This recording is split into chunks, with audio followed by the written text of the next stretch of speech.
laissez-moi terminer mes cadeaux. Oui. Avant que l'on passe à une projection, je voudrais d'abord commencer par vous remercier d'être venu, puis d'avoir collaboré à notre travail, qui peut-être pour vous n'est pas encore très très clair. Hein. Qu'est-ce qu'on est en train de faire, comment on le fait.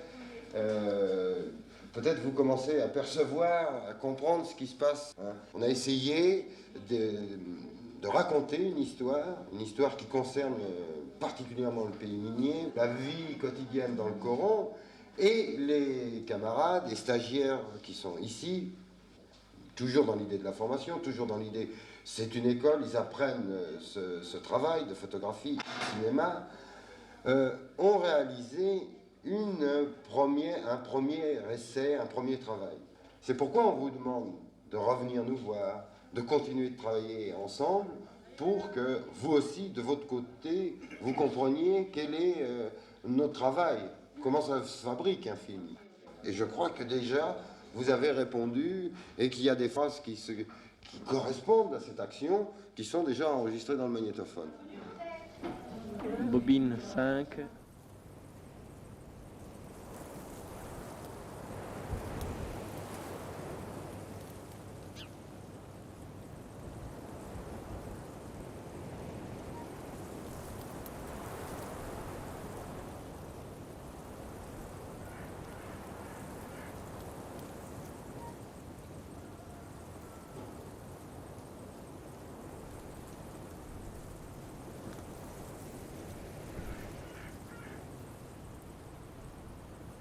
Allez, on y va?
Pas dû nous engueuler, mais il y en a qui nous engueulaient, hein.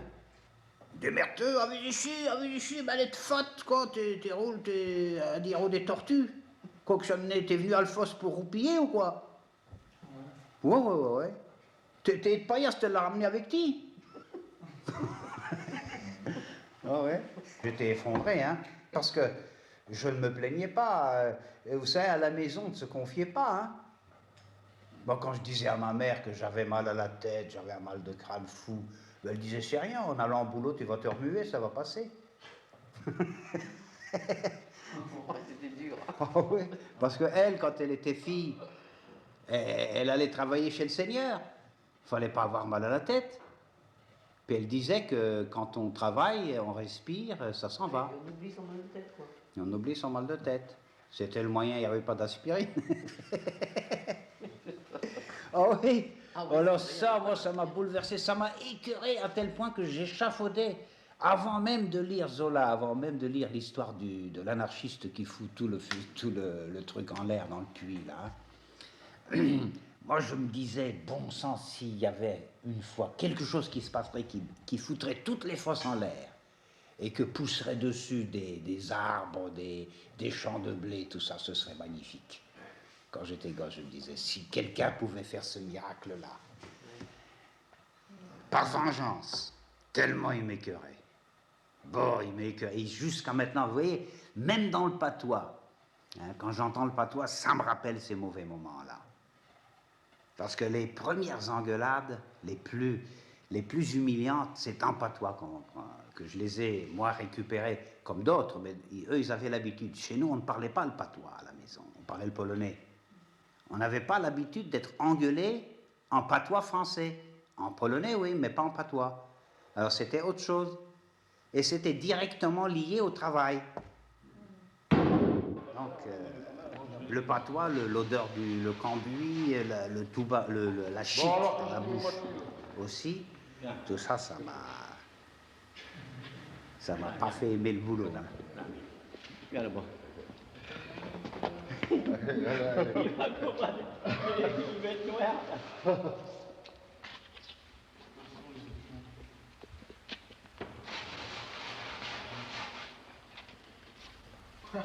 On va jamais y croire, on va dire, c'est pas un mineur. Et reconnais-toi là. Et voilà. Si. Vas-y, Un homme décoiffé, un homme qui ne vaut plus rien.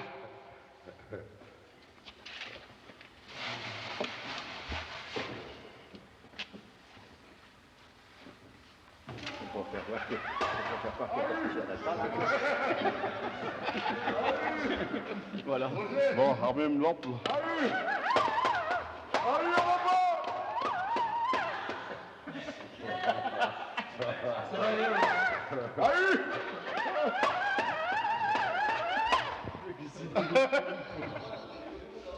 Casser le téléphone. Là, en fond, c'est comme ça. Il y a des téléphones comme ça. Mais Et il y en a un comme ça, il y a un au pied. ils doivent gueuler les mecs. Alors, ah si, bah, vous entendrez, ça crie fort. Hein. Ah ouais. Ah oui, oula. Comment ça? Ah si. Comment il disait? Ah oui, oula. Ah bon?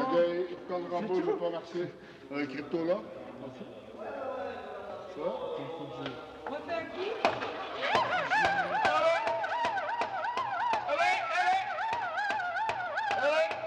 Appelle le camarade là, qui descend voir la taille, ça te promet. Sérieux là, ils sont pas là alors. Le mec, ça va ta gueule. On a déjà vu des mineurs comme ça. Non, non, tu peux aller, Roger, tu peux aller. Tu avances par ici. Pourquoi qu'elle s'est pas vue? Voilà.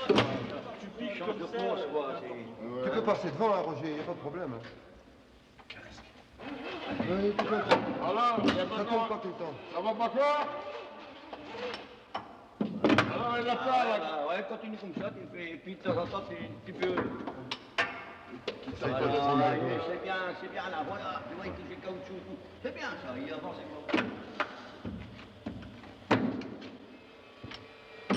Mais de temps en temps, tu prends ta caoutchouc, tu fais semblant de filer là. Voilà. Alors, il peut marcher le gamin?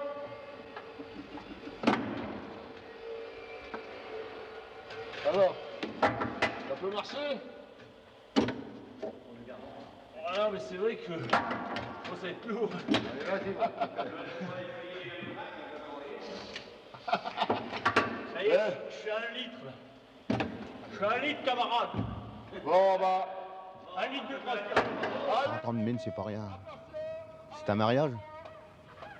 Hein, on commence, on est tout petit, là, Gaulivo.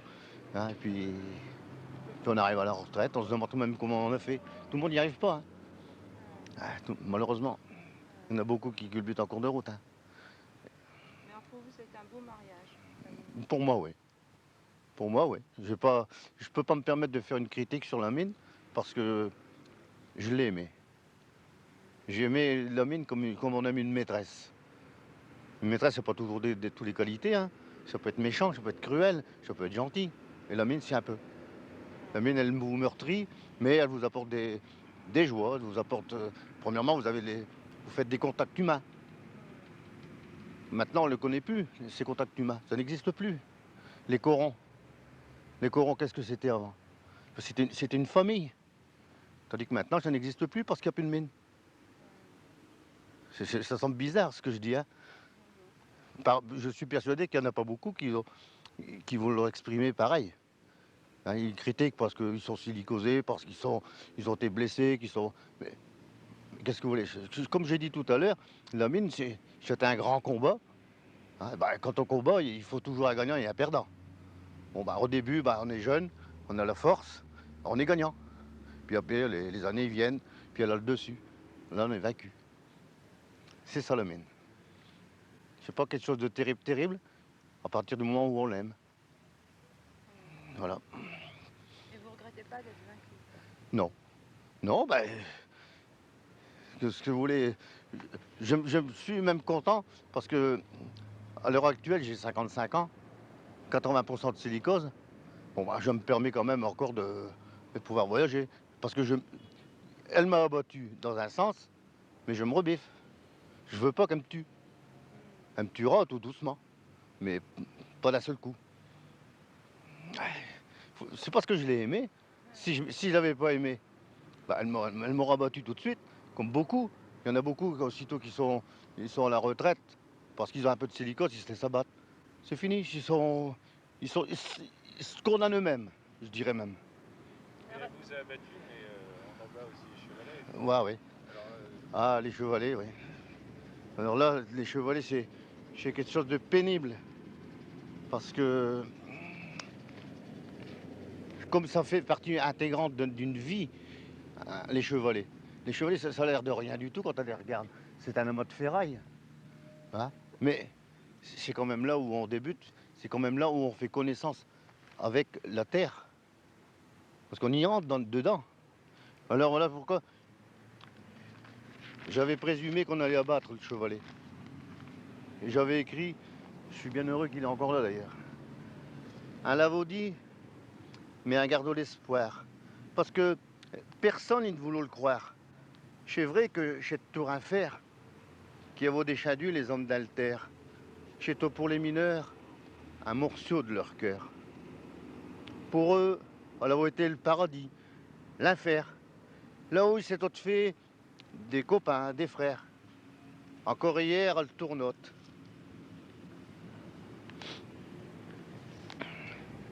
Et d'un peu de temps, elles seront mortes. Parce qu'un halo abattre le chevalet. Mais j'aurais mieux fait de m'en aller. Ils sont venus au matin de bonheur, comme s'ils avaient honte envers les mineurs. Mais malgré ça, c'est su. Alors les gens du Coran, ils sont venus, chez toi comme un intermain. Comme si un interro quelqu'un qui, avec ses défauts, ses qualités, a vaut su se faire regretter. Plus une parole, plus un bruit. Je couchis chez vrai, chez cuit.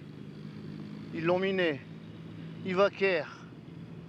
Quand il s'est écrasé à terre, j'ai vu plus d'un vieux ça retourner en essuyant ses yeux.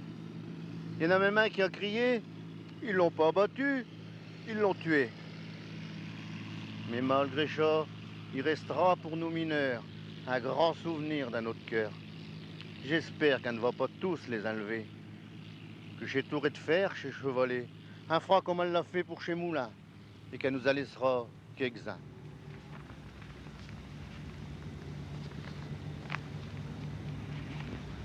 Voilà, ça c'est ce que j'avais imaginé, j'avais pensé qu'on nous l'aurait battu, et puis monsieur le maire a bien voulu le garder.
Mais c'est parce que là, on n'a pas fait des photos. On n'a pas passé, on vous a vu, vous étiez à la petite fenêtre. C'est pas les mêmes photos. Oui, c'est-à-dire que là, on a essayé de faire une mise en page avec certaines photos, mais l'important pour nous, c'était pas On dirait qu'elle veut lui dire quelque chose et puis Et lui non plus. et lui qui boude.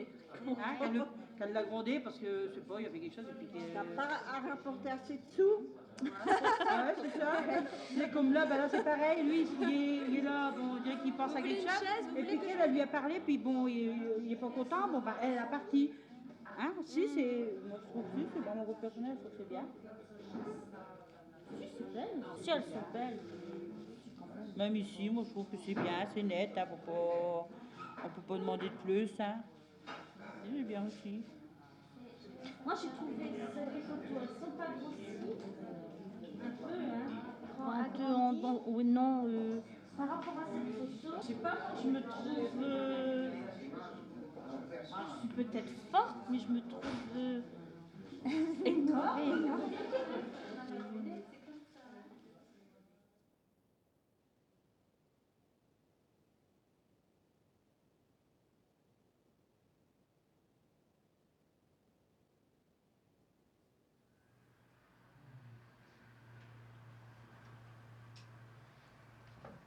Alors comme ça, c'est bien, c'est tout juste. C'est bien. Hein, on peut éviter. Enfin, l'encadrement, regarde un peu si c'est toi qui prends la photo. Sans voir le compteur, sans voir le compteur. Ça, il suffit de le... Hein, bon, bah, comme ça, c'est faisable. Voilà. Quand tu vas rentrer, bon, Ouais. bon, tu peux faire la bise, hein, ça peut se faire aussi, ça va. Faire la bise, Ouais. ça peut se faire. Hein. Mais quand tu vas rentrer, tu mets ton paletot là-bas Sur le dossier de la chaise. dossier, Ouais. tu donnes le sac à ta mère, Ouais. et puis tu mets ta casquette dedans.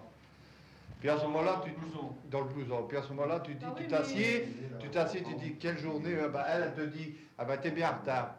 Hein, tu parles pas toi, t'es bien en retard. Hein? Et puis toi, tu t'assieds, tu dis, oh là là, on a eu une rude journée aujourd'hui. Tu sais, qu'un air là, si, mais si, parce que sur la, on fait pas, les jeunes, ils mettent la poche. Hein, tu dis, comment qu'il fait? Il fait comme ça, il dit, oh là là, quelle journée aujourd'hui. J'ai fait du rabiot, il dit. Ah oui, tel, c'est un metteur en scène extraordinaire. Il connaît les dialogues, il connaît tout ça. Malheureux, ouais. Pour mettre le rideau, ça gêne. Le rideau? Non. Ouais, on va remettre le rideau parce que tous les angles sont pris avec le rideau. Pour faire la scène. Oui.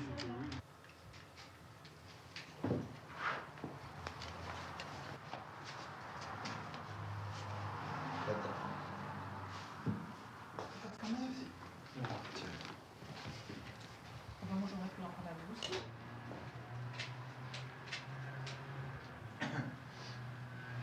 Et moi je pense que le mineur quand il rentre, il s'assoit plus près du feu que d'abord. Hein. Bah, écoute, alors voilà. c'est pas place ici, vous. Hein.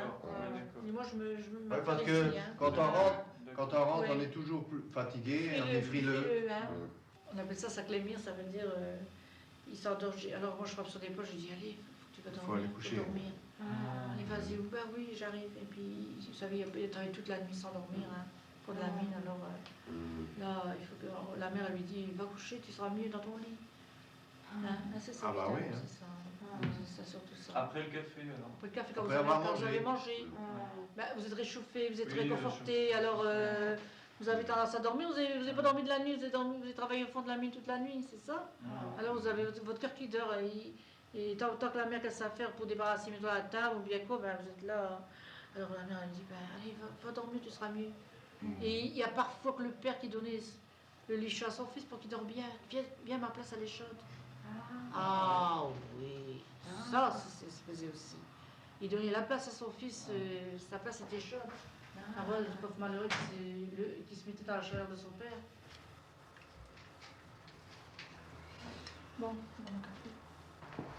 Bon, ben, le père, il y a eu de la chance encore, peut-être par rapport à d'autres mineurs avant, parce qu'il a quand même connu les congés en 36. Oui. Mais auparavant, il n'y avait rien, c'était des gars, on disait que c'était des gars qui allaient au café, des gars qui braillaient, ben oui, hein, c'est vrai, il n'y avait premièrement pas d'école, on envoyait les gosses au travail, hein, et puis bon, ensuite, et pas de congé, pas de repos, malmené, des 12 heures de travail. Hein. Bon, ben, après 36, à la grève de 36, ils ont eu les congés. Hein, bon, c'est les premiers congés, tout le monde était fou, tout le monde, tu vois, hein, ils n'avaient jamais vu ça de leur vie, ils ont été, il y a d'aucuns, c'était la première fois qu'ils allaient à la mer, qu'est-ce que tu veux, hein, pas moyen de locomotion, pas d'argent, pas rien, malgré leur dur travail.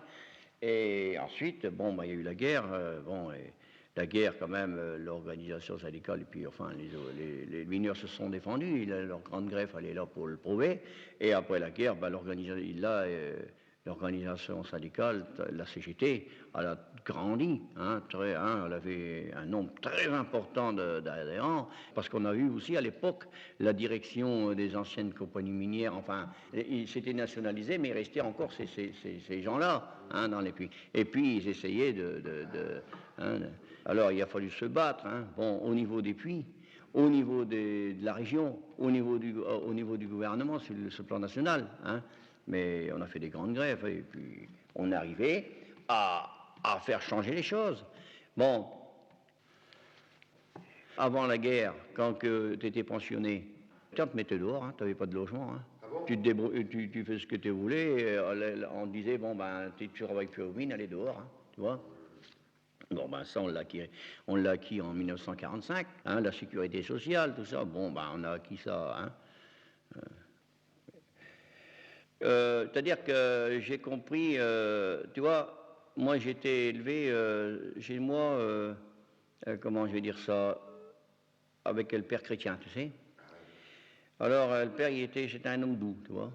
Hein, il y avait une très grande croyance, je ne dis pas que j'étais un pratiquant, c'est pas ça que je veux dire, mais il avait été élevé dans la chrétienté. Lui, une chose, le travail pour lui, le souffrir, c'était normal parce que, hein, tu vois, il y avait... Hein, et comment je vais dire ça, il n'acceptait pas qu'on pouvait éventuellement se rebeller, quoi, hein, parce que... Hein, mais quand il y a eu la guerre et que j'ai vu mes frères internés, tu vois, partir en prison parce qu'ils appartenaient, un parmi nous, appartenait au Parti communiste français, et qu'on a venu chercher le second, et ensuite on a venu chambouler toute la maison par rapport à son appartenance politique. Là, j'ai eu un changement de caractère, et je me suis dit, merde, et il n'y a personne qui pour nous défendre, bien au contraire, hein, même le curé, hein, le curé qui savait qu'il y avait quand même une influence, là, hein, et ben, personne ne nous faisait, au contraire, on était dans la misère, et on nous a bien laissés dans la misère, et puis... hein. Alors, de ce fait-là, j'ai dit non, quoi, il faut quand même pas vivre avec les poings liés, il faut se battre dans la vie. Hein. J'ai dit, bon, ben, et tout de suite, pendant l'occupation, eh ben, j'ai pris contact avec un groupe de résistants.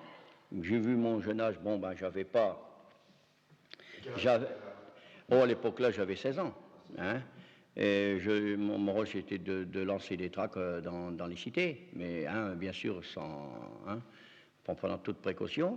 Et après, bon, ben, après la libération, ben, j'ai tout de suite adhéré à l'organisation syndicale et au Parti communiste. Et puis, je me suis battu jusqu'à maintenant. Et moi, je dis que la vie, c'est une lutte. La lutte, et tu ne peux pas vivre sans lutter. Hein, si tu veux faire sans lutter, ce que tu as acquis aujourd'hui, on te le reprendra demain. Hein, c'est comme ça, parce qu'on essaye toujours de... Hein, tu ne peux pas vivre sans être organisé, tu ne peux pas vivre sans te bagarrer. Bien sûr, peut-être pas tout sans réfléchir, mais je crois bien qu'avant qu'on entame une lutte, eh ben, on la réfléchit. Hein. Et toi, Roger, tu as commencé à quel âge? Moi, j'ai commencé à la mine en 42. 42? Ouais. Alors, quand j'avais 14 ans, oui. Et j'avais 16 ans, c'était bien sûr en 44, là. Hein. C'est là que j'ai pris contact, peut-être un an avant la libération, quoi. Hein. Mais j'ai eu une haine, tu vois. C'est une haine que j'ai eue envers la misère qu'on nous faisait et puis envers certaines personnes, tu vois, qui appartenaient à des directions, et puis qu'ils voyaient ça, et puis... Hein, parce que, voilà, je l'ai dit déjà, hein, la France à l'époque a été départagée en 3 parties. il y avait les résistants, il y avait les collaborateurs, hein, français, comme tous les uns, et il y avait les gens, les patriotes, tu vois, tu vois, il y a la zone libre, là, tu vois, et après il y a eu, hein, parce qu'il y a des gens qui étaient passifs, mais il y avait aussi des collaborateurs, ça, et puis ils nous ont fait pas mal, hein. Ils ont fait bien du mal à... Il y a des pauvres gens, par exemple, qui allaient voir pour avoir quelques manger pour leurs enfants. C'était pas toujours les Allemands qui les fouillaient en revenant, hein. C'était des gendarmes français, la police française, hein.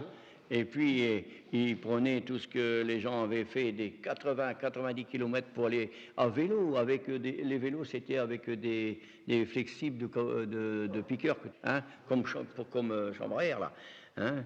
Et puis ils faisaient des 70-80 pour aller, 70-80 pour revenir.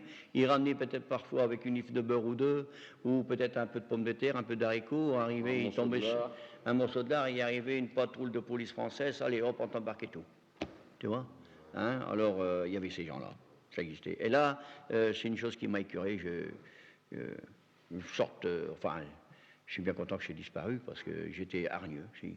Je le dis franchement, j'étais même méchant, après la libération, même pas dans la libération, mais je pouvais rien faire, mais après la libération, ça savait dire, puis j'ai pas peur, je peux encore le dire maintenant, hein, qui est-ce qui avait fait pour la France, et d'autres qui avaient plutôt collaboré. Je l'ai toujours même, je te dirai toujours, ces gens-là, bon, bah, je les vois, je leur dis bonjour, sans plus, mais ils ne m'attirent pas, j'ai pas de sympathie pour eux. Et puis je fais comme ça. Après, ben, j'avais la haine du patron, oui. J'avais la haine de ceux qui nous avaient foutus, oui. Ah, oui. Quand tu vois ton père qui est malmené comme ça, quand tu vois tout ce que les pauvres gens ils ont souffert, hein, est-ce que tu crois que pour avoir leur bien-être, ils ont exploité, ils ont fait mourir des gens, hein? Est-ce que tu peux avoir de la considération envers des gens comme ça? Moi, je dis non. Moi, je ne suis pas là pour être un ver de terre, hein, tu vois. Je suis un homme comme tout le monde, et puis je dis que chacun doit avoir sa liberté et son bien-être sur terre, hein, qu'il soit n'importe quoi, tu vois. Ça ne doit pas faire partie que seulement d'une catégorie de personnes, hein.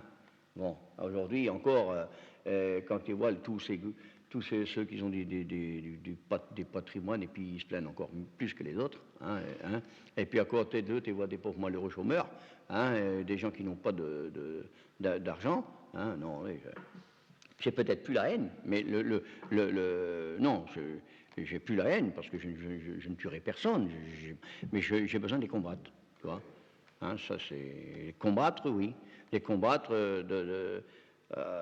pour reprendre un peu de leur patrimoine pour en donner à ceux qui en ont pas, hein. Pas pour moi, hein. Moi, une fois que tu sais un ouvrier, hein, une fois qu'il ait sa maison et puis un peu de bien-être, hein, il ne demande pas des masses, hein. Ça n'a pas été donné, ça a été par le fruit de la lutte. Et je dis bien aux jeunes qui sont là, un jour ils auront l'occasion, si ils baissent les bras, eh ben on va leur reprendre tout ce qui a été acquis. C'est pas venu tout seul, ça. Bon, la haine, j'ai lu, oui, la haine, je l'ai eu en 44, 45, parce qu'il fallait voir comment ça se passait, hein. Ouais.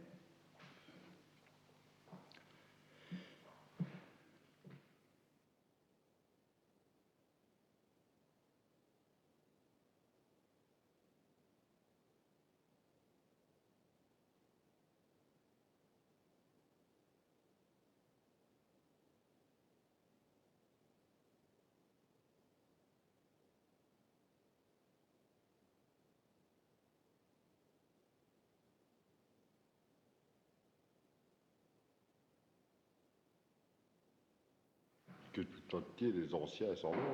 Hein. Tout entier, les anciens, ils s'en vont. Après, maintenant, c'est la relève. Tu sais, Pierre, moi je dis toujours, c'est vrai. Métier mineur, c'est un drôle de métier, c'est vrai que c'est. Mais on aurait pu bien humaniser le travail. Si on aurait eu le souci de l'être humain, Hein, il y en a combien des camarades d'origine polonaise qui sont venus comme des malabares, là, hein, et qui ont été usés aussi par les mauvaises conditions de travail, tu vois. J'étais brut, tu vois. J'étais brut et méchant, tu vois. Tu pouvais pas être sans être méchant parce que on te brutalisait, tu vois. Tu vois. Moi, je me rappelle, j'étais gosse hein, quand j'étais galibot, hein, tu vois, et puis allez, des coups de pied dans le cul, des coups de pied dans le derrière, tout ça, tu vois. T'étais pas considéré, t'étais un pion, tu vois. T'as un pion pour prendre la lampe, là, t'étais un pion. Laurence Servet, t'étais un numéro de lampe. Parce qu'il n'y a pas si longtemps qu'on dit monsieur. Et je ne sais même pas s'il n'y a pas depuis ou qu'on met encore, au lieu de mettre le nom pour appeler quelqu'un, qu'on ne dit pas son numéro de lampe. Parce que ça aussi, j'ai combattu, tu vois. J'ai jamais toléré, moi, hein, qu'on ne me dit pas monsieur Morel. Hein. Parce que moi aussi, je suis un mineur, mais je suis un monsieur. Je m'appelle monsieur aussi, moi. Hein. Pas 1871, ou bien 1213, ou bien, tu vois. Hein. Voilà. Heureusement qu'il y a eu l'organisation syndicale. Autrement, les ouvriers, je ne dis pas, s'il n'y aurait pas d'organisation syndicale, ils seront encore au même stade. Il ne faut jamais compter sur la complaisance ou bien l'humanité des patrons. Ce n'est pas vrai, ça n'existe pas. Ça existe en parole, mais en fait, ça n'existe pas. Hein? Hein, les belles paroles, tu vois, ça s'envole, mais nous, les belles paroles, on s'en fout. Nous, ce qu'il veut, c'est savoir cette pointe d'humanité, c'est ça.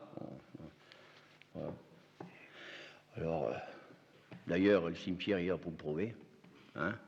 Les mineurs, leur vie, elle a été écourtée par rapport aux mauvaises conditions de travail et puis le manque d'humanité qu'il y avait au fond. Quoi, hein? Bon.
Ah oui, oui, c'est la prise de lampe ici, à la lampisterie, où il n'y a plus de fil, où c'est self-service.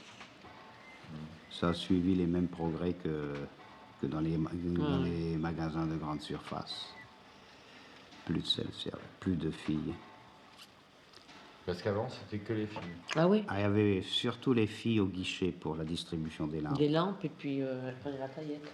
Disons que c'était le seul grain de poésie qu'il y avait dans Alphos. les filles dans l'empisterie parce qu'elles étaient maquillées, et puis c'était des filles. Elles étaient belles, et tout le reste était moche. Les gueules des camarades, les notes de gueule aux yeux des camarades, et puis le décor, tout était poussière, grisaille, même les paroles n'étaient pas belles puisqu'on s'engueulait. Il n'y avait qu'une seule chose, c'était les filles. Ah oui, Oui. Alors, il y a beaucoup de choses autour d'une lampisterie, comme ça. Hein. La lampe, c'est important. C'est vrai, hein. Sans lampe, il n'y a rien à faire. Il n'y a pas de mineur sans lampe. Hein. C'est la lumière du jour qui transporte au fond. Hein. C'est très, très important. C'est l'essentiel. Le matin, on n'était pas content. Le matin, à 5h30, 6h moins le quart, quand il faisait froid, on sortait du lavabo tout chaud. On était frigorifiés, là. On se dépêchait, on se pressait, on faisait la queue, bien entendu, parce que tout le monde ne pouvait pas avoir sa lampe d'un seul coup. Puis après, de là, on courait jusqu'au puits. On allait vite, quand il faisait froid. La remonte, c'était plus gai, bien entendu. La descente, c'était toujours morne. On parlait, mais il n'y avait pas la joie. Hein. C'était pas les mineurs joyeux, comme je ne sais plus un nommé Delcourt qui décrit quand les mineurs s'en vont au travail, heureux, contents d'aller accomplir son devoir. Il n'y en a pas un qui était content d'y aller. Je crois pas. Je sais pas. Vraiment, Si, il y en avait qui, parce qu'ils allaient retrouver les camarades, s'ils avaient un bon camarade, une bonne équipe. Ah ouais, mais quand même. Hein. Ouais. Même ça. Quand on pouvait se sauver, on se sauvait. Hein. Ouais. Alors, le plus beau, c'est qu'on n'en faisait jamais assez. On était toujours, même seul, on était trop. Et s'il pouvait couper un type en deux, il l'aurait fait. Le service de chronométrage. Alors, il y a un type qui venait, un jeune surveillant. Il venait et puis il avait une plaque en métal avec du papier, un chronomètre de piqué dessus. Et il nous regardait travailler quand on était à deux, pour en supprimer un, quand on roulait à deux. Pour savoir si... hein. Alors, combien de temps on pissait, quand on allait boire un coup, il le notait. Tout, il notait tout. C'était les futurs pourrions. Oh oui, c'est bien. Oh bah oui, mais c'est réel, hein, c'est la vraie remonte. Hein. Ouais. La remonte, c'était comme une renaissance. On allait vite, hein. On sortait de la cage en vitesse, hein. On ne traînait pas, hein. Puis on dégringolait les escaliers, puis pouf, en pleine lumière, là, en été. Oh, c'était terrible, c'était beau. Ben, il y avait toujours un éblouissement quand on remontait, hein. Même, ça cognait même dans la tête. Ah bon? Quand c'était, par exemple, des journées aussi claires qu'aujourd'hui, quand on remontait le matin. De l'obscurité, puis d'un seul coup, cette lumière éclatante, ça tambourinait. C'est la même impression qu'une cigarette, la première qu'on fumait, la première qu'on fumait. C'était la même impression. Ça tambourinait dans la tête, la lumière. C'est un éblouissement. Hein? Fosse, lavabo, fin de journée donc, bistrot, une maison. Comme ça.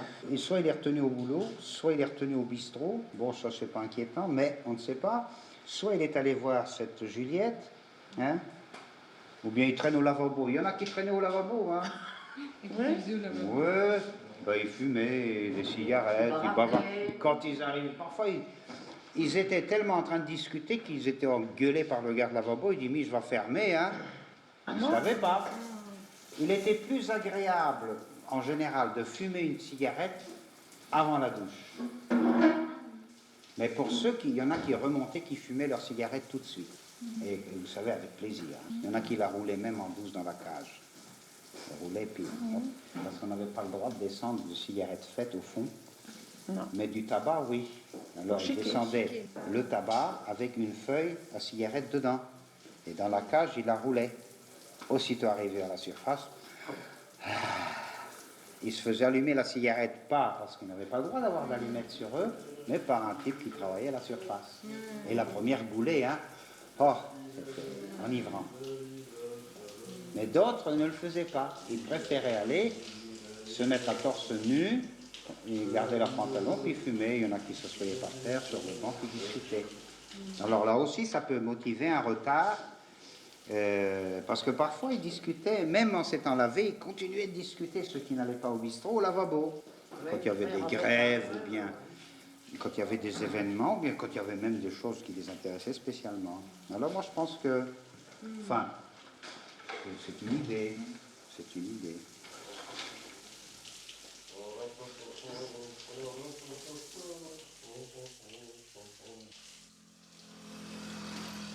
Le poste du matin, c'était le poste le mieux aimé des ouvriers. Ah oui, pour tout le monde. Parce qu'il y avait l'après-midi. Parce qu'on avait tout l'après-midi de libre. Travailler au matin, Hein? on était libre. Bon. Mais il y a le repas du midi pour celui qui allait au travail. Ah oui, aussi. Et qui doit aller au Là, travail. Et puis dans ce cas-là, on change. Dans ce cas-là, on change.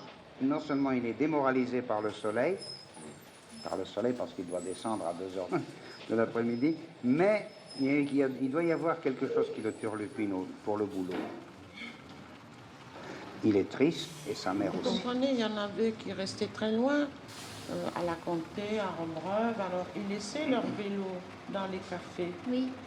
Ah oui, Alors, oui, du soir, du matin ou Oui. de l'après-midi, Donc, il fallait qu'ils ils passent laissaient par les vélos dans les cours. Alors ces gens-là étaient presque obligés de boire un coup en remontant pour aller chercher, récupérer leur vélo. Une maison, le charbon, et pas aller au loin parce qu'il y avait du boulot sur le côté, parce qu'il n'y avait pas d'usine. Aujourd'hui, on peut aller chercher du boulot ailleurs, mais avant. L'ambition des filles, en général, c'était pas de se marier avec un mineur, hein, c'était de se marier avec quelqu'un de mieux. Disait quelqu'un de mieux qu'un mineur. Mais oui, Ah bah ah chez ben moi, oui, moi je mais me oui, souviens. mais on revient tout le temps au problème que les parents savaient déjà le triste travail du mineur, justement. Hein, et qu'il y avait... qu'est-ce que, si on veut se sidérer vraiment bien à l'époque de ce temps-là, ben, on a fait des galibots à 13 ans. À 13 ans, on a envoyé les gens à la fosse. C'est vrai, quoi.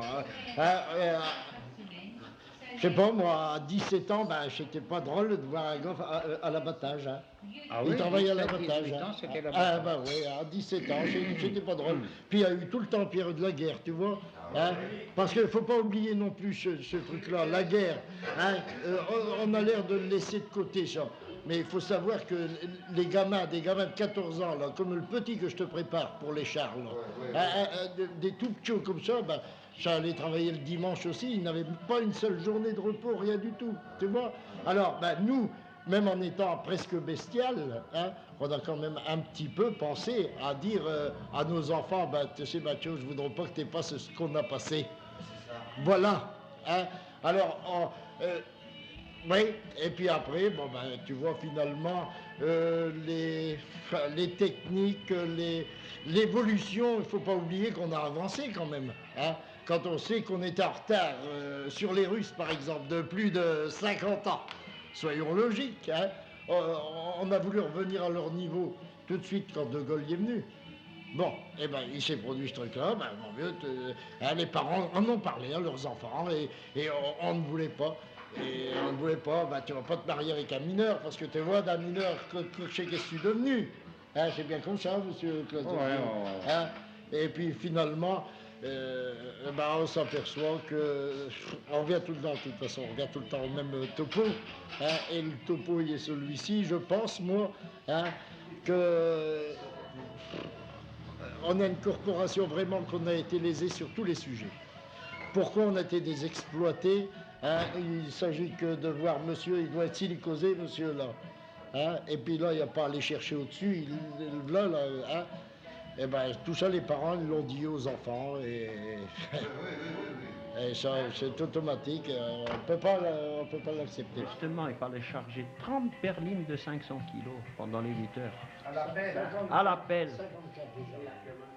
Alors, on était torse nu, on avait le pantalon remonté, il fallait le repousser une trentaine de mètres, la berline, la ramener, et voilà. Jusqu'à 45. Alors, quand on avait... Ça peut se faire. Tout dépend si on a loin pour aller travailler, parce que c'est... Alors vous ne rêviez pas d'aller à la mine, vous n'étiez pas fiers. Pas du tout, pas du tout. J'ai fait le travail parce que c'était le métier de mon père, hein, et il n'y avait pas d'autre solution. J'ai toujours rêvé d'être routier. Puis après, arrivé vers l'âge 17, 18, 19 ans, j'étais quand même un petit peu chanteur, j'avais une bonne voix. Mais on peut le faire. À ce moment-là, ça n'existait pas de pousser quelqu'un. Moi, j'avais une bonne voix. Là, quand on vient d'un milieu qui n'est pas... Et puis non. Bon, et il y a des parents qui vraiment, eux, ils disent, marie-toi avec un mineur, tu auras ta pension, tu auras ta maison, tu auras tes aides, tu n'as pas besoin de travailler. Voilà ce qui se passait. Alors il y a certains parents qui incitaient les filles à marier avec les choses. Dans mon milieu, tous étaient comme ça. Bon, mais moi, j'ai 3 filles, j'ai jamais voulu Quand qu'elles se on marient. descendait le lundi, pour vous dire à quel point les gens étaient écœurés, tous presque, habile dimanche. Non, ils disaient d'abord habile fin de poste. Habile fin de poste, habile dimanche. Pour la semaine. Quand c'était l'avènement des congés payés, habile les congés payés. Mais souvent, ils disaient habile le pension. Et souvent, ça s'est répété souvent. Il n'y avait aucun qui avait le courage de partir. C'était toujours de la résignation, quoi. On se plaint. On se plaint de la pluie, mais on ne fait rien pour... Pas le courage de partir, non, on n'y pensait pas à partir. Et on était, c'est comme un gars qui travaillait dans les hauts fourneaux, par exemple. C'était pénible aussi. Moi, j'ai goûté de ce boulot-là en Allemagne. Ils restent aussi, eux. Oui, moi, justement, on est résigné aussi. J'ai tout fait pour ne pas travailler, mais j'ai quand même attrapé la maladie. Mais ça fait déjà depuis 47 que je ne suis pas au fond de la mine. Je suis parti à Paris, j'ai vécu à Paris, et puis j'ai vadouillé un peu. Hein. Oui. Mais la poussière que j'ai bouffée en étant jeune, ça reste. Bien sûr, Moi, je n'aimais pas la mine. J'étais pas la mine. Je cherchais pour, d'ailleurs je vous en ai parlé je crois, pour naturaliser. On m'a rejeté. Parce que quand ils ont vu comment que je travaillais à la mine, ils m'ont rejeté. Mais 2 gars après qu'il est venu, et puis les filles n'avaient pas le choix. Oui, ils n'avaient pas le choix. On était là, dans la salle du coin, il y avait des mineurs. Bon, il n'y avait pas, on ne réfléchissait pas sur le choix, on ne disait pas je choisis le mineur parce qu'il a des avantages. Parce qu'on l'aimait bien, parce que c'était notre milieu. Mais il y avait encore ceci, c'est que d'accord, il n'y avait pas le choix, mais tu sais, après la guerre, comme ouvrier à Barla, moi je parle de Barlien, il n'y avait que des mineurs. Bon, après il y avait l'électricien, il y avait celui-ci très peu, mais lui n'avait pas de maison. Alors automatiquement, les filles qui vivaient dans les corans, la référence était le mineur. En 60, c'était pas pareil, parce qu'il y avait déjà des filles de mineurs qui étaient instituteurs en 65, comme lui, des instituteurs. Mais à l'époque, un instituteur, c'était un notable. Alors une fille, elle n'osait pas de le regarder. C'était un notable, l'instituteur. Hein, tu l'as connu? Oui, bon, elle ne se serait jamais mariée avec un mineur, elle. Pourtant, elle savait qu'un mineur avait une maison, puisque son père l'avait, le charbon, la retraite garantie, etc., etc. Une fille de mineur, si vraiment elle rencontrait un instit, c'était rare, parce que c'était pas le même milieu. Juste après la guerre, on a commencé un petit peu à voyager, on partait à la mer. Bon, il y avait un car qui partait à la mer, il mettait 4 heures, 5 heures pour arriver. Quand on arrivait là-bas, il était temps de revenir. Et si on tombait malade, on allait voir le médecin. Où est-ce que vous avez attrapé ça? On a un courant d'air dans l'autobus, ou bien quelque chose comme ça. Où est-ce que vous avez été? À la mer. Un cul de mineur et un cul d'un médecin ou d'un avocat, c'était pas la même place à la mer. On n'avait pas le droit. On n'aimait pas On n'aimait pas. Et ça, c'est véridique. Non, les mineurs, je sais pas, on était comme la paix. Je ris un peu, Pierre, sur le sujet du mariage. Mais non, le mariage, je n'ai pas parce que... jouer du bandénéon. Spécifique. Bon, j'arrive pas à le dire. Spécifiquement. Lorsque tu avais ton certificat d'études et que tu avais l'âge d'aller travailler, le garde venait. Et vous savez, votre garçon, il faut l'embaucher à Alphos maintenant. Aussi, c'est vrai. Il y avait pression, et la pression s'exerçait surtout sur les Polonais qui avaient toujours la frousse d'être éjectés. Ils avaient toujours peur d'être expulsés, les Polonais. À un moment donné, vers les années 31-32, après la crise, avec l'avènement de Laval, il y a eu des expulsions. C'est une maladie, une terreur qui a gagné tout le monde. Regardez-nous, on était dans une maison en briques, même mon père qui travaillait plus, il fallait aller dans un baraquement. Ça, c'est expulsé aussi, pourtant on est français. Au moment, qu'on a instauré ce fameux décret et puis on a reconnu la silicose.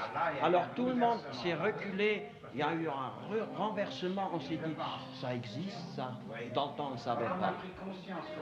J'ai un frère qui est malade depuis 1942.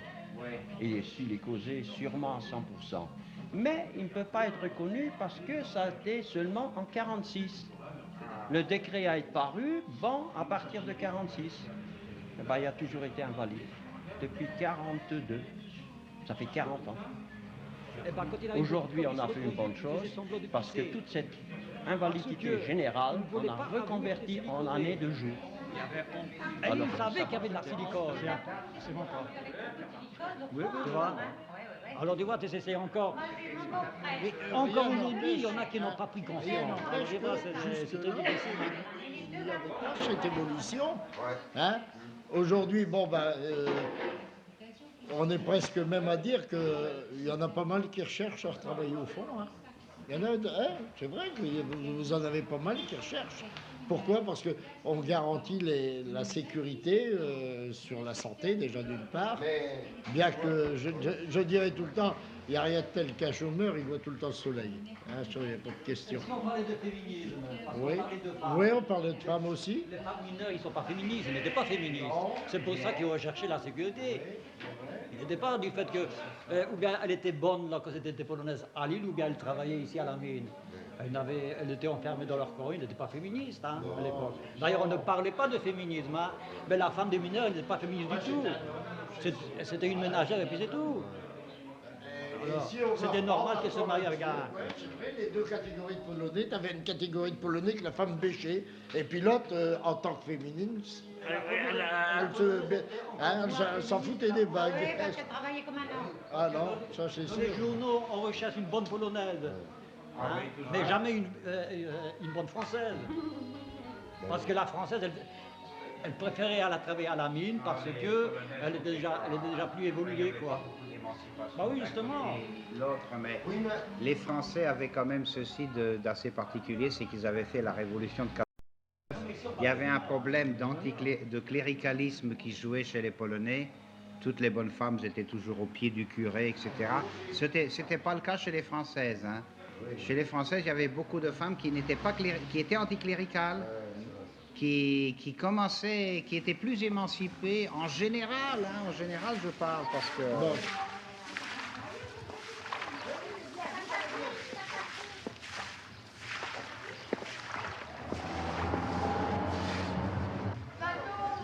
Allô?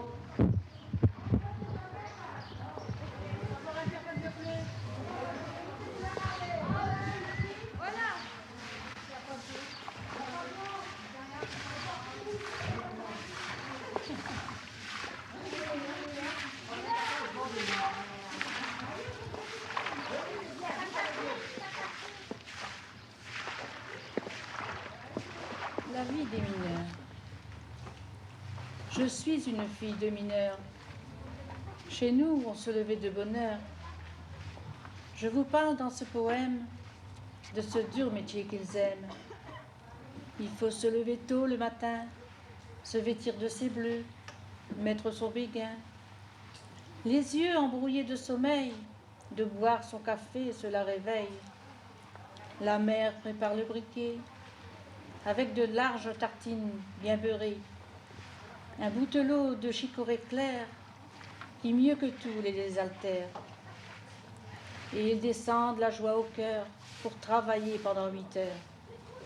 De la terre sortir le charbon, sueur et poussière mêlées sur leur front.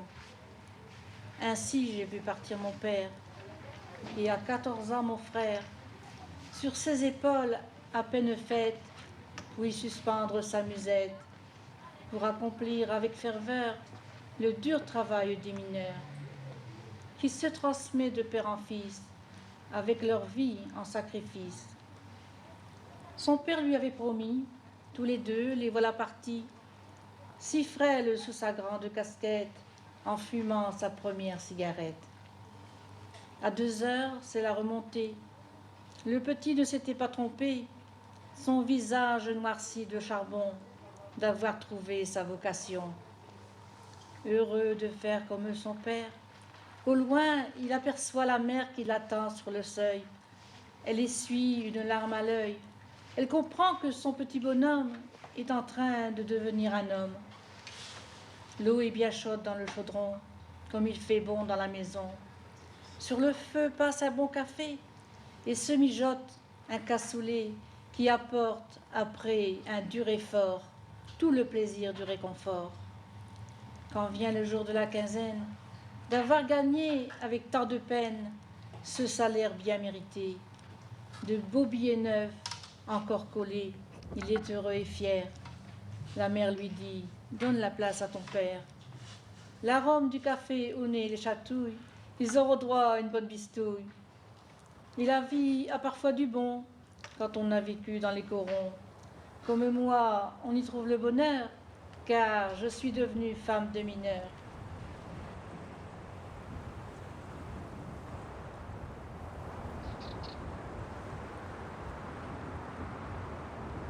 Vous n'inventez rien, vous essayez de faire susciter en nous c'est ça qui est curieux, des réflexions, et puis vous nous demandez de vous apporter quelque chose, nous, les gens du... Hein, c'est ça.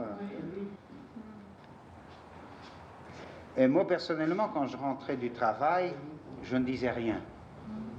Ma mère ne me demandait rien du tout. Hein? Ne demandait pas si j'étais fatigué. Nos parents étaient habitués à la dure. C'était normal d'aller travailler. Hein? C'était normal de rentrer. Puis il n'y avait pas à demander si... Enfin, à la rigueur, ça marchait. Oui, c'est tout. On n'en revenait plus. Mais ce n'était pas la même chose partout. Parce qu'il pourrait y avoir... Parce que moi, si j'avais une mère si elle m'avait posé des questions, je lui aurais parlé d'un tas de choses. Hein. Mais comme elle ne me posait pas de questions, je ne lui répondais pas. Mais moi, je lui aurais dit, oui, j'étais embêté, j'ai vu un tel, il m'a engueulé, j'ai eu de l'amende. Quand on avait de l'amende, on le disait quand même. Hein. J'ai été amendé, mais je ne sais pas si ça avait le même effet, ça, chez les Français que chez les Polonais. Parce que les mots n'étaient pas les mêmes.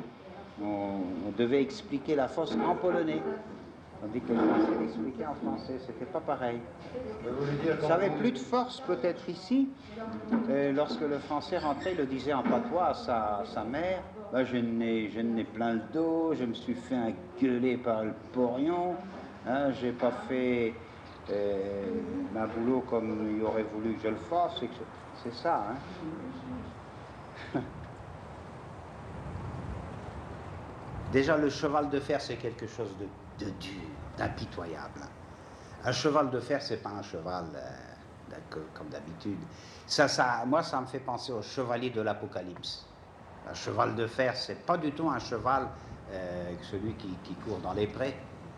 C'est autre chose, c'est un truc mécanique, mais qui piétine, qui est dressé là partout. Ils attendent là, ils sont à l'affût, les chevaux de fer, hein, les chevalets.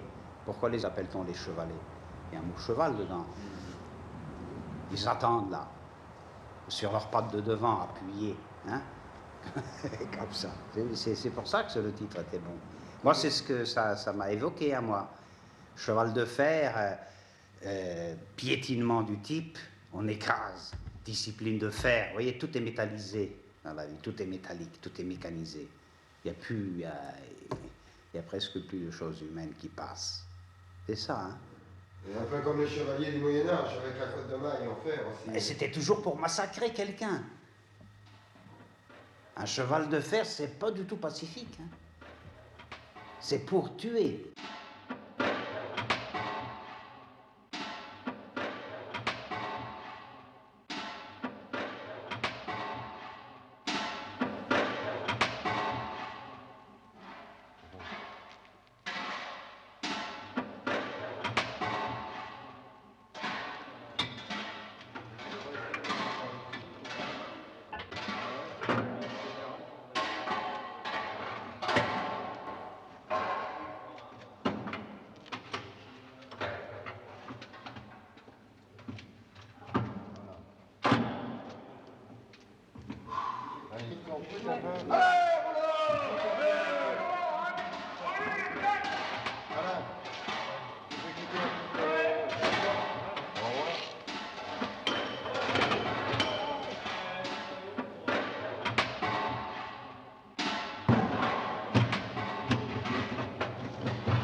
faire un mineur ici.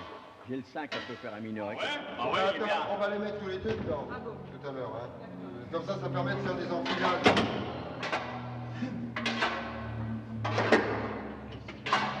Bah t'es ça trop dur, hein, Paul. C'est comme ça que t'as trouvé Alphonse, donne-moi du carbone, le carbone, le carbone.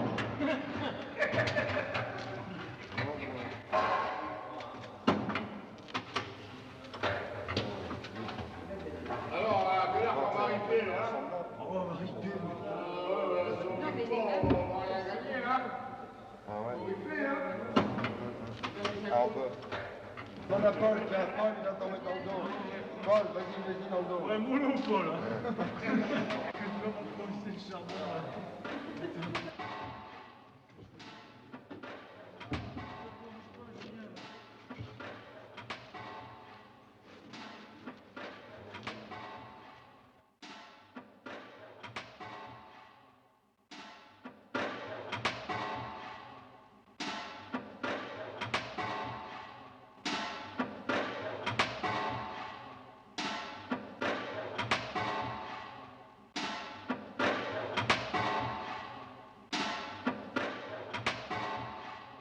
Admettons maintenant, si on ouvrait les mines, hein, il y aurait encore des gens qui il y aurait les Novaks, par exemple, qui iraient travailler à la mine parce qu'ils n'ont aucun papier, ils ne savent rien faire.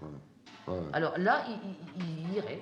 Et vous savez, la crise, il y a combien de milliers de gosses, de dizaines de milliers de gosses qui finissent leurs études à 16 ans et qui n'ont pas de qualification. Il y en a beaucoup, hein. Ça, c'est des candidats à la mine. Oui, c'est ça. Alors, il y en a, vous savez, les mines, elles seraient remplies. Et je pense que elles seraient remplies, vous pouvez si une publicité se faisait avec toutes les promesses à l'appui, il y aurait encore des mineurs qui descendraient. Les vieux ont beau dire non. C'est fini, on les écoute pas. Il y a le syndicat qui est là aussi. Le syndicat a l'art et la manière de présenter la chose de telle façon, quand on a besoin de mineurs, il en viendra. Il réussit.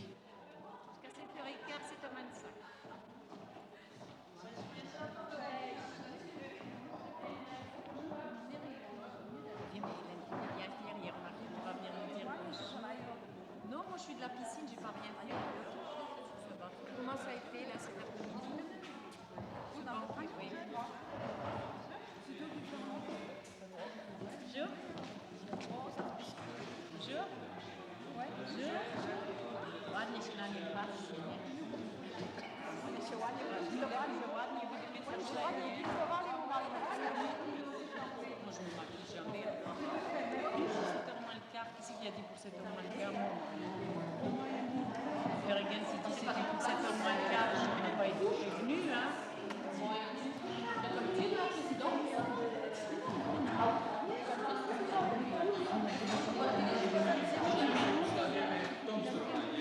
est d'accord. Oui, ben on va voir. Bonjour.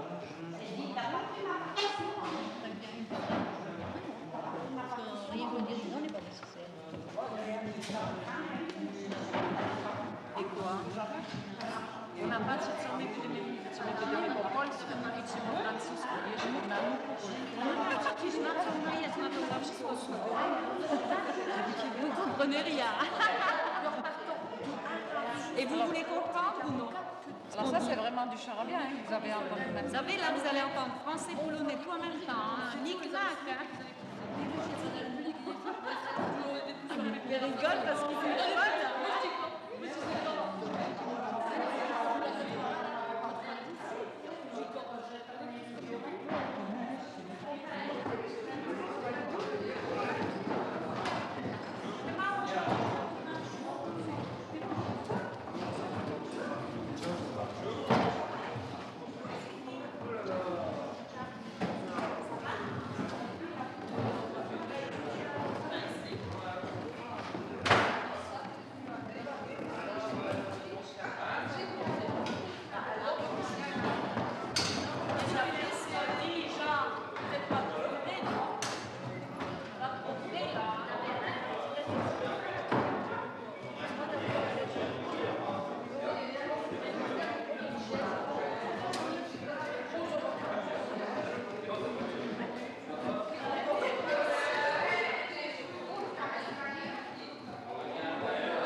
La veuve noire?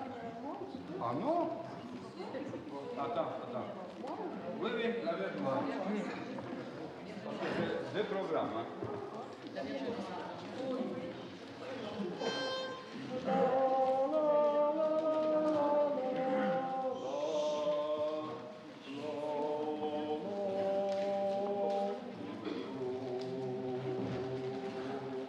Piano, hein. Vous avez?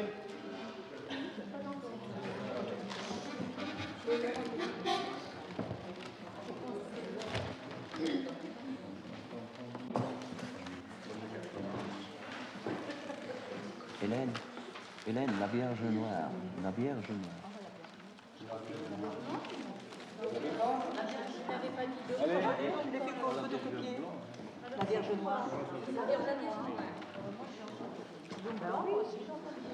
Oui. Oui, Dunka, oui. J'ai dit avant Dunka, mais maintenant ça va bien. Après programme, on suit le programme.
sopran, ça va aller?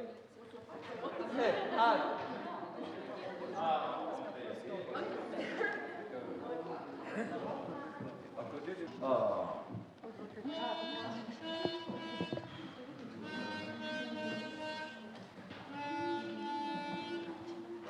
Bien. Tak, allez. Tak skrzydła oba sennie sośnie, akacja skaże się żałośnie.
Bon, tout le monde. Hein.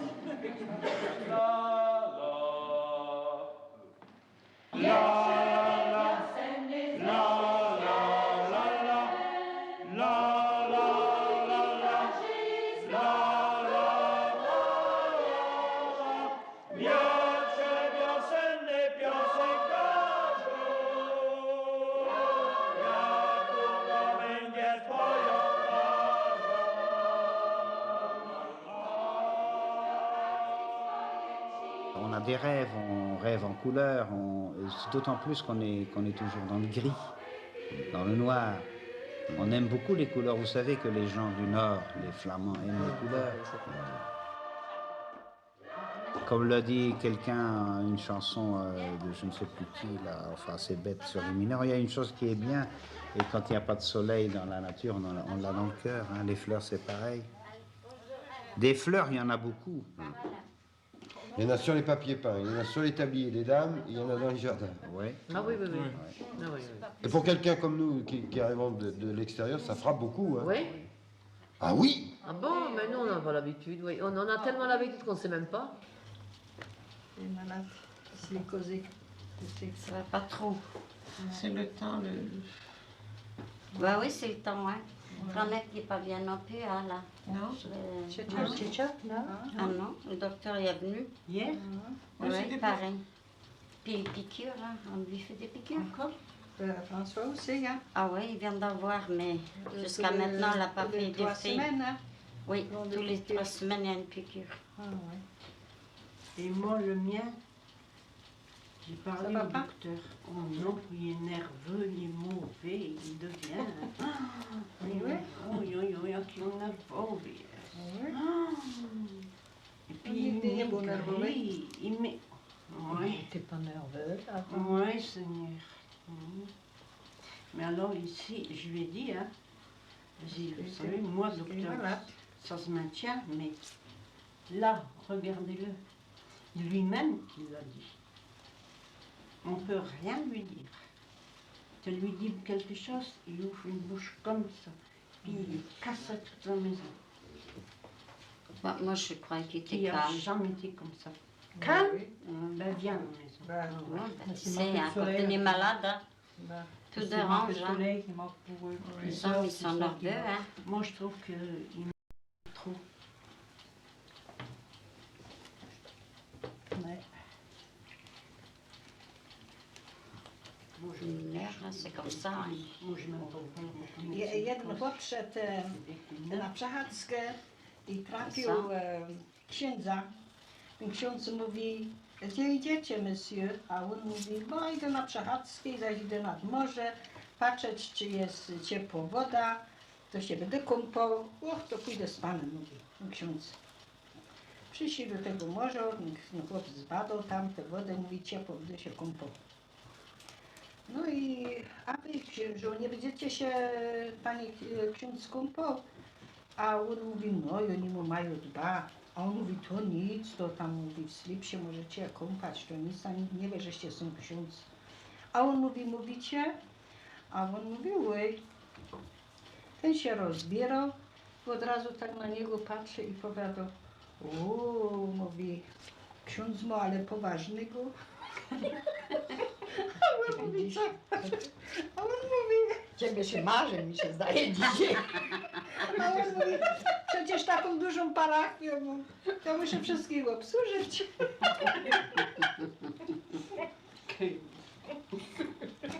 Opowiadaj teraz taką. No. Ja diran mo na. Explique. Vraiment, toi. Moi, je vais raconter en français, mais je ne sais pas si ça va coller comme en polonais. Oui, c'est ça, ouais. Ça ne colle pas tellement bien. Oui. Bon, ben, c'était un châtelain. Et puis il y a une fille pauvre qui s'est amourachée du châtelain. Mais elle ne savait pas comment le prendre. Et lui, il l'aimait aussi, mais il avait peur de sa famille, qu'elle ne va pas être d'accord pour prendre femme. Hein. Alors, il a organisé une petite fête. Et puis, il lui dit, écoute, la plus maligne, je vais la marier. Bon, alors la plus maligne, on va la marier. Alors, tu viendras sur un cheval sans venir sur un cheval. Tu viendras sur un cheval sans venir sur un cheval. Ah oui. Tu viendras nu et pas nu. Et tu m'apporteras un cadeau sans m'apporter un cadeau. Oh là là, alors c'était un peu compliqué. Alors la jeune fille, elle se casse la tête, mais elle dit, bon ben, elle a pris un baudet. Elle n'avait pas de cheval, mais elle a pris un baudet. Alors elle a monté sur le baudet avec une jambe. Et l'autre jambe, elle était par terre. Elle est venue à cheval sans venir à cheval. Alors après, elle devait venir nue et pas nue. Alors elle a pris un filet de pêcheur et elle s'est emmitouflée dans un filet de pêcheur. Elle était habillée, elle n'était pas habillée. Ah oui. Alors après, il fallait le cadeau. Alors elle a pris 2 pigeons et quand elle devait lui donner la cassette avec les pigeons, elle les a fait envoler. Il n'y avait pas de cadeau. Voilà, il n'y avait pas de cadeau. Mais ça, c'était pas encore terminé. C'était pas assez. Alors après, la fête, elle bat son plein. Et puis, il y avait encore 3 devinettes. Ceux qui courent le plus vite sur la terre. Ce qui est le plus gras dans le monde. Le gras? Non, ce gras. qui est Neutuschtation. Ah, gras, oui, gras. Enfin, il y en a qui disaient ça, il y en a qui disaient ça. Attendez, ce qui est Neutuschtation. Et ce qui est le meilleur du monde pour un homme. C'est compliqué, hein? Alors elle s'est cassé la tête, et puis elle a trouvé quand même. Enfin, elle pensait l'avoir trouvé. Alors elle dit, ce qui court le plus vite, c'est le soleil. Parce que là où il vient au matin, il fait le tour quand même, hein, personne ne peut rattraper un soleil. Ce qui est le plus gras sur la terre, ben c'est la terre. Parce que ce que la terre rend, hein, et ce qui est le meilleur pour un homme, ben c'est le sommeil. Parce qu'on peut vous mettre tout sur la table. Quand vous avez sommeil, vous n'avez pas faim. Et il devait la marier. Alors, enfin, il y en a qui avaient des plus malines aussi, mais ils n'ont pas si bien répondu qu'elle. Alors, elle dansait, puis elle l'a saoulée, elle te l'a pris à la maison, et puis l'a mariée, vous voyez? Et c'est une pauvre fille. Oui, ben c'est une bonne... on va faire ça. Ah ben il est temps, hein. Il est temps. C'est vrai, quand il n'y a Avant pas de de la sommeil, marier, ça ne va pas. Non, Dieu mien. Nous, quand on était gosses, ma voisine, à Damsgård. Ah ouais. Elle avait eu 3 filles, l'une après l'autre, enfin. Un an, peut-être 2 ans après encore une, peut-être 2 ans après encore une. Alors nous, on était quand même, moi j'avais 9 ans, hein. Ah oui, ah oui. Ah oui, c'est un escalier. Ah bah oui, oui. Cours à cours. Oui. Et Starou, il avait donc 9, il avait 12 ans. Alors à Tawash, il avait donc 7 ans et demi. Et un beau jour, en dînant, il dit « Ah, il dit, c'est drôle. Je comprends pas. » Il dit « La voisine a toujours un gros ventre. » Et puis après, il y a un petit enfant qui vient. Et puis, elle n'est pas grosse. Alors, il l'a remarqué comme ça, vous voyez, puis il l'a dit. Mais les parents, ils n'ont rien répondu. Hein. Ils sont tombés dans l'oubli. Ils n'ont rien dit. Et nous, on était gênés. Moi, je veux une baguette. Qu'est-ce qu'il va dire? Alors, elle dit, à 3 h du matin, où est-ce que je vais aller chercher une baguette? Je te dis que je veux une baguette. Alors, elle dit, écoute, il y a du pain à la cave, il y a tout ce qu'il faut à la cave, si tu veux, sers-te. Pendant ce temps-là, elle est partie chercher une voisine. Parce qu'il a commencé à... Il a tout renversé, il a jeté la télévision à terre, il a jeté des chaises à terre, et puis il voulait l'étouffer. Alors elle a eu peur, elle s'est sauvée, elle est partie chercher sa voisine, puis son mari, puis l'homme, malheureusement, il était silicosé. Puis là, où est-ce qu'elle reste? Elle reste dans les grandes, elle restait dans les grandes maisons, mais elle avait le devant. Le devant. Attends, Minoyes pour aller à la cave, un petit machin comme ça. Ah ouais, y a pas de... Alors il a voulu attraper le pain, puis il était saoul, puis il est tombé en arrière, et puis il y a eu un coup de lapin. Il était tué sur le coup. Il était jeune aussi, lui, hein? 38 ans. Oh, il a bu comme un tonneau aussi. Oui, à 9 ans. Il y a qu'il me intéresse. Ne te marie pas. Mais comment se fait-il qu'elle s'est mariée avec aussi? Elle ne voulait pas une vieille fille à 18 ans. On aurait dû l'empêcher. Taquer au bête, puis c'est tout. Leute.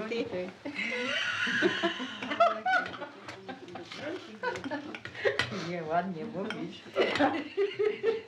Moi, quand je vais chez le blasé, que je demande Bon, on va aller sur les viandes. Jeszcze skupuj. To jest jeszcze mój, merci. Moi, je mange des biscottes au A wy matin. jedźcie co chcecie, nie wiem. I pilacie kiełbasy. Co chcecie? Kawa kiełbasy, ono. To jest wasze roboty? To jest mój. A, to chcę. A wy weźcie. Ten kawałek jest mój. Mój.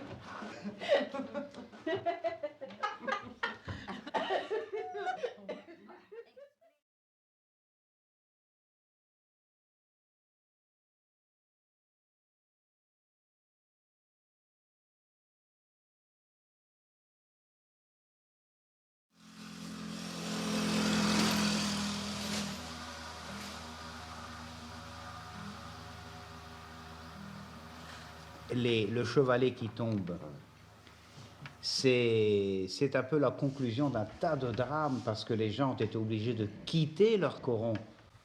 Hein? C'est pas seulement symbolique. Quand un chevalet est tombé, c'est que d'autres sont tombés avant, moralement parlant. Combien de gens ont voulu quitter le Pas-de-Calais? Ils n'ont pas voulu. Ils ont quitté ça à contre-cœur. Ah ben oui, c'est ça. C'est ça le drame. Et puis, il y a eu des histoires comme celle-là. Il y a le mineur qui allait travailler à Oigny. La fille est restée à Oudin. Elle en a connu un autre, c'est fini. Il y avait des amours brisés. Ouais, c'était comme ça. Hein? Il y avait aussi des liens brisés entre les morts et les vivants. Donc, à votre avis, on raconte pas n'importe quoi. Ah non, non. Vous racontez la tragédie de la mine. Très bien. C'est pas comme, c'est pas seulement la catastrophe que vous racontez. Hein? Parce que la catastrophe, c'est facile à raconter. Hein? Les cadavres sont là. La saloperie. Alors on a détruit la moitié d'un pays, puis on fait appel aux mineurs qui ont risqué leur vie pendant la guerre, on fait appel aux mineurs pour reconstruire le pays, qui n'ont pas voulu détruire, eux, ils étaient contre la guerre. Hein, vous voyez? Moi, je pense que tout ça, ça doit sortir. Et ça sera l'originalité aussi de... Parce que Shakespeare, c'est pas le type qui mâchait ses mots. Hein. Non, non. Ça non. Ça non. Alors, Roméo et Juliette, je ne sais pas ce que Roméo pense de la mine, moi, là-dedans. Hein. Mais il ne doit pas être d'accord, puisqu'il a foutu le camp, là. Hein? Donc, les personnages sont là. Oui. Hein?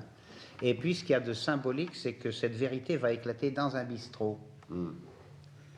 Et c'est-à-dire dans le lieu où se sont préparées toutes les luttes syndicales des mineurs. Et que ce bistrot s'appelle le Zola. Et que pour y arriver, il faut emprunter la rue Émile Zola.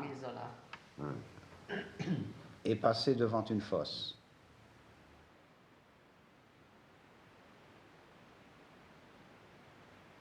Un petit mais elle a quel âge? Il nous cherche les noises. Ah oui, c'est ça. Ah, je vais bientôt me mettre en rage. Voilà. Ouais, écoute, hein, ça commence à se dire. Alors, ça fait un an et demi que ça dure, dis. Ça fait un an et demi que ça dure. Ces histoires, on commence à en avoir plein le cul. Ah, et moi, plein de dos. Alors, t'es tout le temps en train de nous mettre l'autre, et Roméo, Juliette, et ben laisse-les tranquilles, puis c'est tout. C'est malheureux qu'un nos films, puis qu'un obligé. Écoutez, le jour qu'elle sera malheureuse, hein, oui. Et alors, vous devez votre pénitence. Si vous êtes croyant, vous direz, bah, c'est de ma faute, c'est de ma faute, c'est de ma faute. Comme ça, si vous la laissez tranquille, t'as tapé tellement fort qu'il n'en reste plus, t'es bon, toi. Et alors? Ah non, mais moi, vous savez, j'étais... Mais le zigoto, le Parisien, là, c'est qui, ce type-là? Ah bah, il a de l'avenir devant lui. Hein. Quel avenir qu'il a? Il est représentant de l'Auvergne. Au fait, où il est? Où il est? Mais vous savez, moi, il n'y a plus rien qui reste de moi, mais j'ai tout fait pour être... Pour être comme ça? Non, pour être autrement. Bah, on a mais du fait que que je suis parti de la mine... Et tu voudrais que je donne ma fille à un mineur? Mais non, c'est pas bien, toi. Mais ça ne va pas du tout. Non, je ne dis pas que vous donnez un... Sois-toi un petit peu fort. Elle est majeure. Oh non, elle est majeure. Elle fait ce qu'elle veut. Elle est majeure. Si t'enlèves tes lunettes, tu vois clair, toi? Oui, bah regarde un petit peu sur le statut du mineur et puis tout, puis tu verras quelle nouvelle. Défais tes lunettes. Il n'y a pas une histoire de racisme là-dedans. Non, c'est un Italien. Qui vient boire le coup ici, c'est bien les mineurs, c'est pas les Parisiens. Les Parisiens viennent pas. Ah oui, bah il serait fort. Si avec des Parisiens comme clients, on rigolerait un coup. Bien sûr. C'est les mineurs qui boivent le coup le matin quand ils sont travailler, quand ils reviennent. Alors. Vous pouvez dire ce que vous voulez, mais moi, je ne veux pas de mineurs dans ma famille. Un point, c'est tout. Moi, j'ai travaillé, il y a d'autres métiers que ça. Ah, bien sûr. Et alors? Bien sûr, mais c'est tombé comme ça pour lui, c'est pas un homme. Non, vous savez, moi j'ai l'esprit libre, je suis un célibataire, alors je suis très objectif. Ah, t'es pas prétendant des fois, toi? Non, mais je suis objectif, je vois clair. Mais par exemple, un père de famille, il est déjà obsédé par l'avenir de sa fille, il ne voit plus clair, il est... Voilà, tandis que moi je vois clair parce que j'ai pas d'enfant, je suis célibataire, je suis objectif. Ça veut dire que je suis plutôt... Ça peut m'arriver, je mange à tous les râteliers. Hein? Comment? Tu manges à tous les râteliers. Le bistrot, voyez-vous, le bistrot est peut-être un endroit encore plus intéressant que le siège du syndicat. Et d'abord parce que chronologiquement, c'est le bistrot, c'est dans les bistrots qu'on a institué le premier siège et qu'on a siégé pour les syndicats. Ensuite, les syndicats sont devenus, à mesure qu'ils s'embourgeoisaient, sont devenus indépendants. Ils ont maintenant leur grande maison à eux. Mais là ne se rencontrent que des gens du syndicat. Tandis que dans un bistrot se rencontrent toutes sortes de gens. C'est la tribune libre. Voilà. C'est le forum pour l'ouvrier. Toujours. Bon, ouais, toujours. Bon. Elle va tout le temps boire un coup, Christina. Ouais, ben, Ah, ouais, c'est vrai. il est parisien, il est Il y parisien. avait autre chose, il y avait ces thermomètres de la production, les baromètres, tout ça. Ça, c'était ridicule, franchement. Moi, chaque fois qu'on mettait le drapeau tricolore, pour moi, ça devenait ridicule. Eh bien, produire, c'est la forme la plus élevée du devoir national. Oh, quelle connerie. C'est la bataille du charbon, ça. Oui, les mineurs et séminaires ont fait une journée de solidarité patriotique, la journée du 15 mai. Alors ça sent à plein Gagnant nez la les pays de bataille l'Est. du charbon. C'est ce qu'on a vu Ouais. en Pologne, partout sur les maisons, des banderoles immenses avec des trucs comme ça. Oui, tiens, ben, voilà les baromètres, vous voyez, Voilà. jeudi 20, 90 Voilà, 630 voilà. En tonnes. avant, Oui. pour la Et- production d'avant-guerre. Et on récompensait ça par une bicyclette, Un litre de gnôle, un cochon. Ah oui, ah oui. Oh la mobilisation, c'est la guerre. Ouais. C'est la Ah oui, il guerre. a raison. C'est pour ça qu'il tombe. Mineur, porion, ingénieur. Mobilisation. Tout le monde est mobilisé, c'est la guerre, donc il y aura des victimes. C'est une guerre. Et ils sont tombés. Les saqueux, comme on les appelait. Les saqueux, ceux qui donnaient l'exemple. Les pères, les camarades, les frères de Stakhanov. Ah, ils nous ont eu, hein.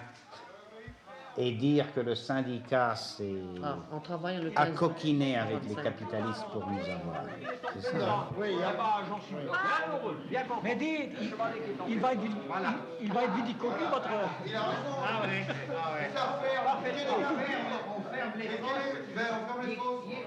Il est content, parce qu'il y a des chômeurs, voilà. Mais non, il place sa fille, le gars qui va avoir une situation. Ouais, mais c'est un cocu en puissance. Mais dans 10 ans, il n'y aura plus un mineur. Il va tomber comme le reste quand on aura plus de mineurs qui vont consommer et faire bras de baraque. Bon, il sera chômeur, mais il ne sera pas malade. Voilà. Pas malade. Il va soulever les pouces. Là, au bien, il ne sera pas malade. Pas malade. Ça, c'est important. À la tienne quand même. Oui. Et dans 10 ans, Roméo, il n'aura même plus de boulot, les coups de ferme. Alors, il ira où? Il est temps que ça se termine. Il y a Pologne pour chercher du travail. Ah non, mais dites donc. Il n'y a pas eu assez de malheureux. Vous vous laissez embobiner par les capitalistes. Ils vous disent qu'il n'y a plus de charbon. Il y a encore même maintenant avec du pétrole, quand même. Oh, du pétrole. Oui, oui. C'est fini, Et vous, l'intellectuel, hein. Ça va, hein. Ça va, hein. C'est fini, le charbon. Voilà. N'en fais pas. Roméo, c'est Roméo qui aura le dernier mot.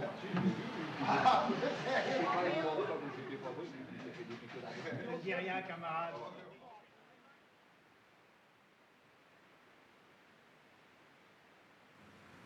J'ai même écrit une petite poésie. Oui, si vous voulez, je peux vous la lire. Hein?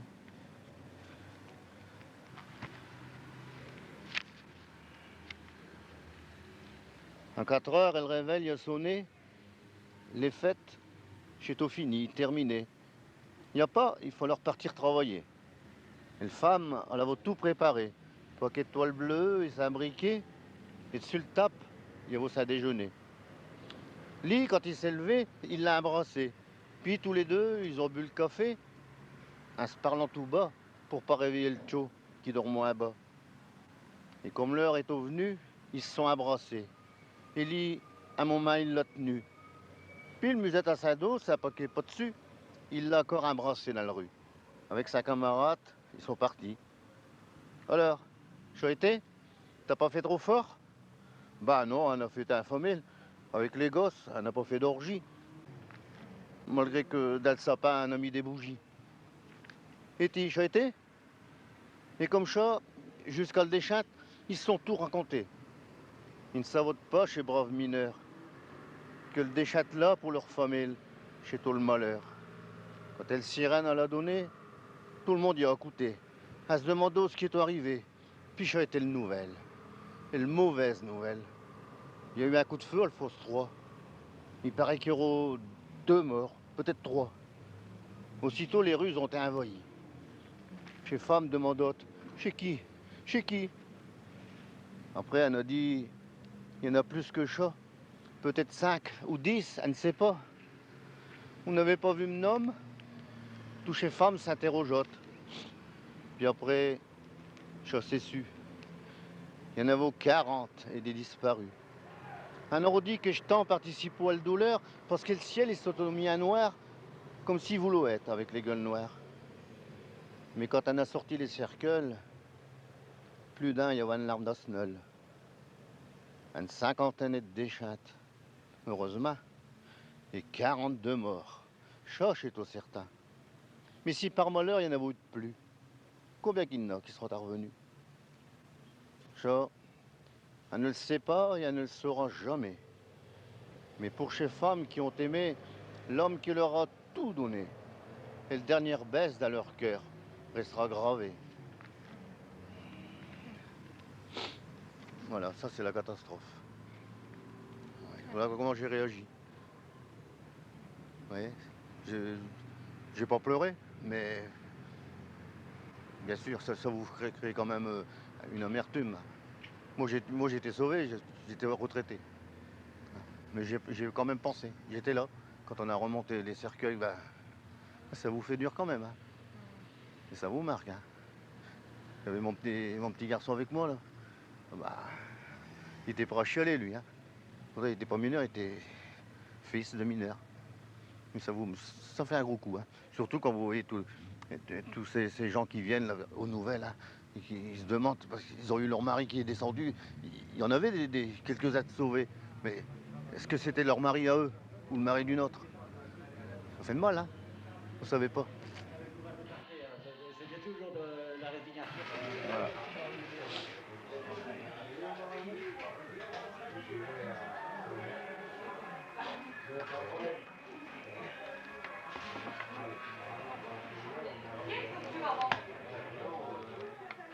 Et voilà. Donc